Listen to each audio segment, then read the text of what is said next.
Saudara-saudaraku yang terkasih, selamat berjumpa di Renungan Harian di channel Katolik kita.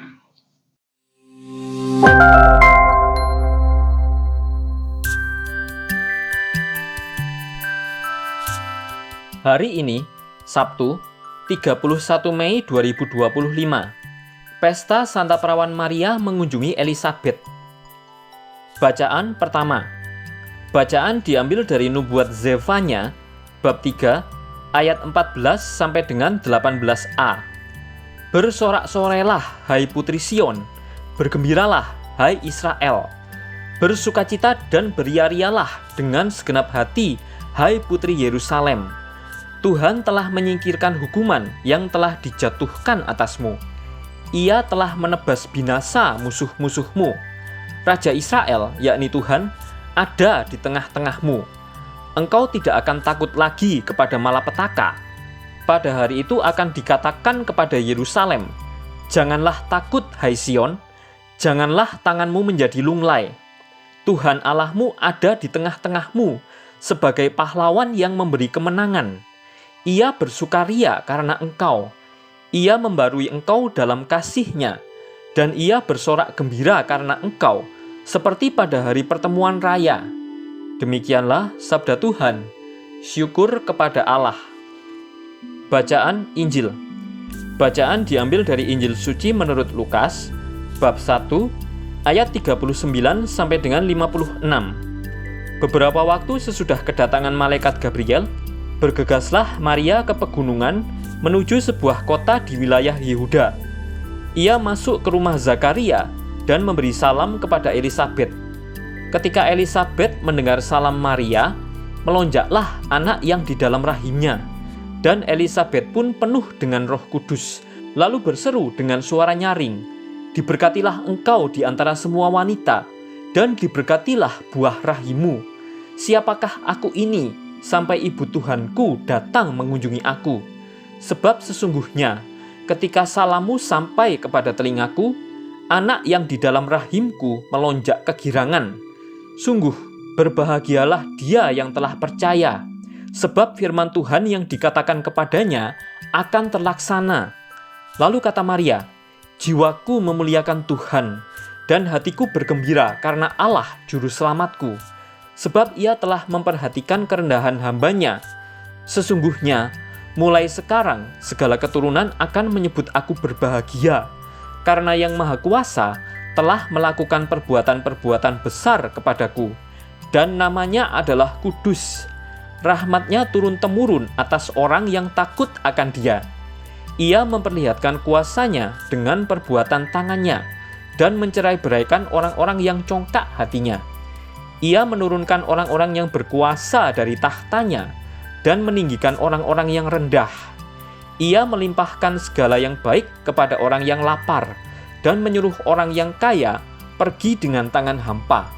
Ia menolong Israel, hamba-Nya, karena ia mengingat rahmat-Nya, seperti yang dijanjikannya kepada nenek moyang kita, kepada Abraham dan keturunannya, untuk selama-lamanya." Kira-kira 3 bulan lamanya, Maria tinggal bersama dengan Elisabet, lalu pulang ke rumahnya. Demikianlah sabda Tuhan. Terpujilah Kristus. Bapak, Ibu, dan saudara-saudari yang terkasih dalam Yesus Kristus, Anunsiasi juga disebut sebagai kabar gembira kepada Santa Perawan Maria atau kabar sukacita. Peristiwa Maria diberi kabar oleh malaikat. Anunsiasi juga disebut sebagai kabar sukacita kepada Santa Perawan Maria atau kabar sukacita Tuhan adalah perayaan Kristen terkait pemberitaan oleh malaikat Gabriel. Lihat Lukas bab 1 ayat 26. Kepada perawan Maria, bahwa ia akan mengandung dan melahirkan anak Allah dan memberi nama dia Yesus.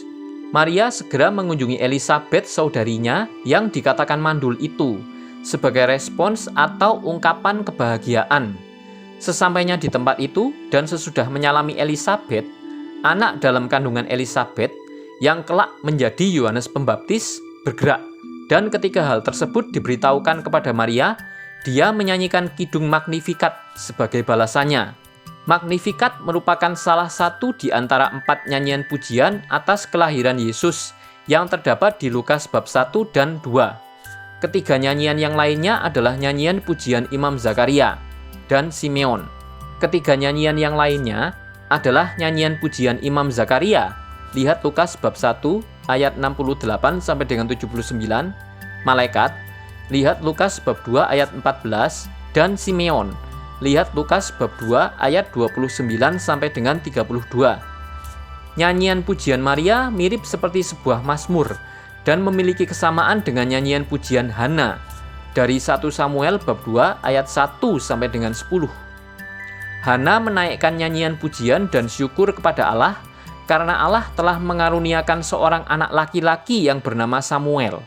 Karena kemiripan tersebut, maka terkadang nyanyian pujian Hana disebut sebagai Magnificat Perjanjian Lama.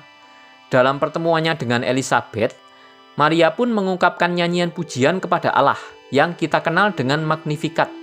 Jiwaku memuliakan Tuhan, dan hatiku bergembira karena Allah, Juru Selamatku. Maria menjadi perantara kelahiran Yesus, Putra Allah.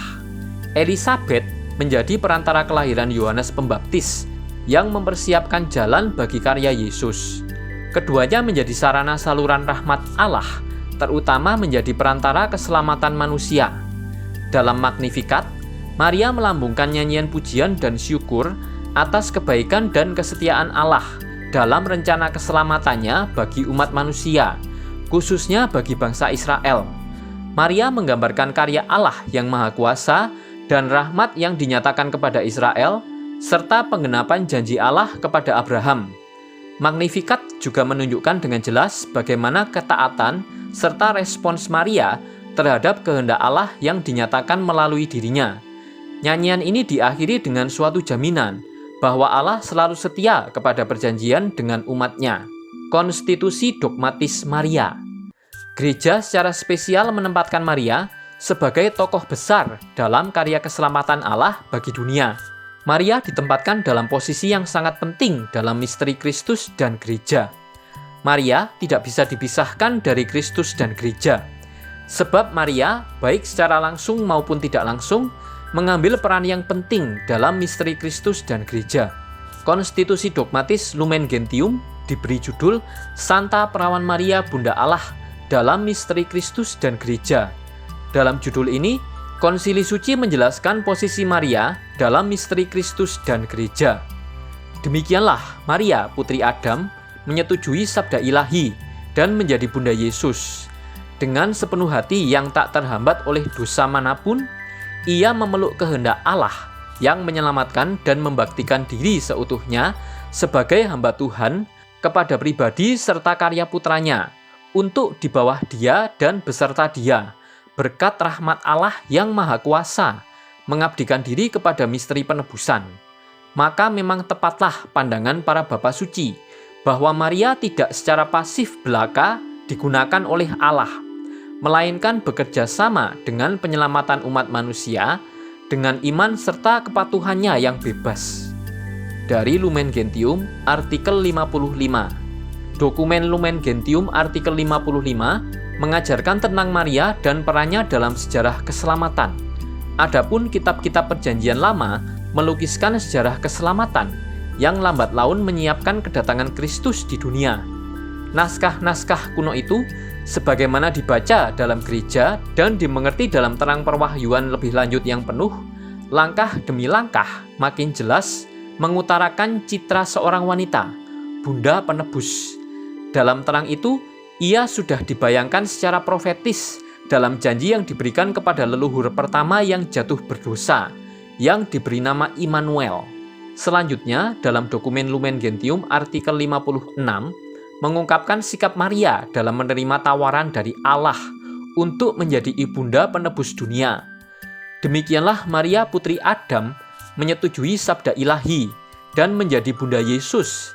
Dengan sepenuh hati yang tak terhambat oleh dosa manapun, ia memeluk kehendak Allah yang menyelamatkan dan membaktikan diri seutuhnya sebagai hamba Tuhan kepada pribadi serta karya putranya, untuk di bawah dia dan beserta dia, berkat rahmat Allah yang Maha Kuasa, mengabdikan diri kepada misteri penebusan.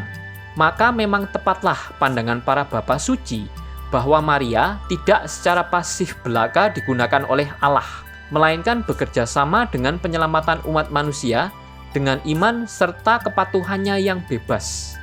Allah membutuhkan kooperasi dari manusia, yaitu dari Bunda Maria, dalam perannya untuk menjadi ibunda penebus dunia. Allah tidak memaksakan kehendaknya, namun memberikan manusia kebebasan untuk menjawab dan menyetujui tawaran kasih-Nya untuk menjadi ibu dari Sabda yang menjadi manusia. Oleh karena telah dikaruniai rahmat Allah, Maria bebas dari noda dosa. Dengan demikian, ia layak untuk tugas leluhur itu.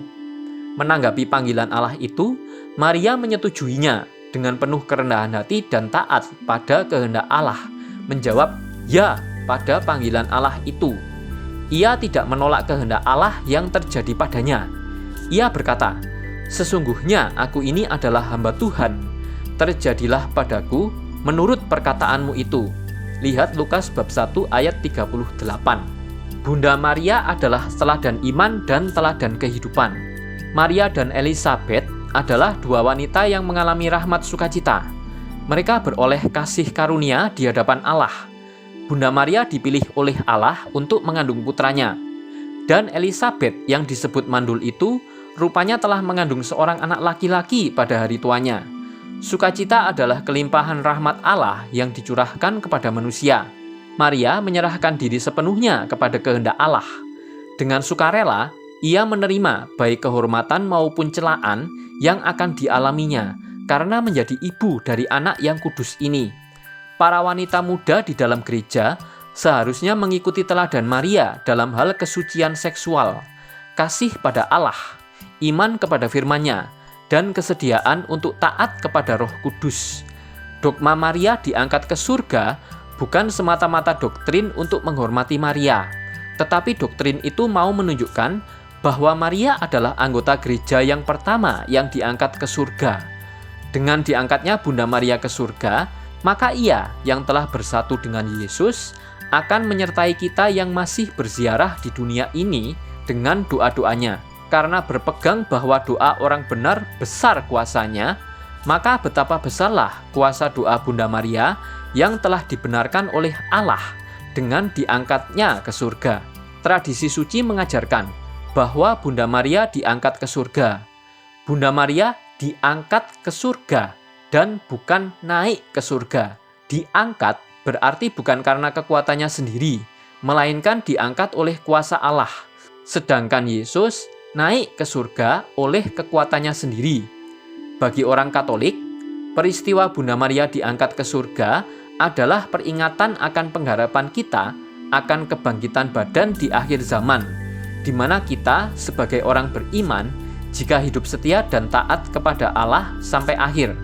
Di mana kita sebagai orang beriman, jika hidup setia dan taat kepada Allah sampai akhir, maka kita pun akan mengalami apa yang dijanjikan Tuhan itu, bahwa kita akan diangkat ke surga, tubuh dan jiwa, untuk nanti bersatu dengan Dia dalam kemuliaan surgawi. Bunda Maria adalah teladan iman dan teladan kehidupan. Maria melakukan kunjungan kepada Elisabet dengan melakukan sebuah perjalanan yang jauh, yaitu ke daerah pegunungan.